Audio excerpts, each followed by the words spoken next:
Stefano Mason, Corona d'Oro di Vedelago, che cosa si può gustare nel tuo locale? Allora, noi specialmente facciamo prodotti del territorio e prodotti stagionali, quindi in questo periodo c'è l'asparago di Badoere.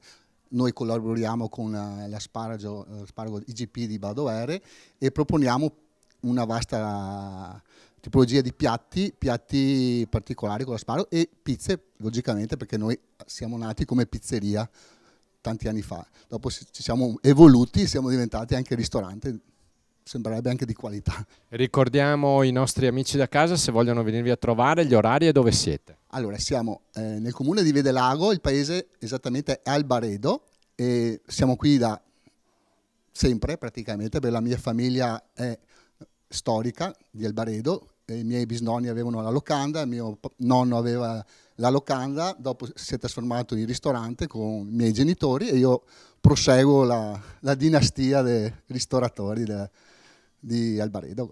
E praticamente noi siamo aperti tutti i giorni, a parte il mercoledì, e sia a mezzogiorno che la sera, insomma, dalle 11 alle 2:30 e la sera dalle 6:30 in poi, insomma.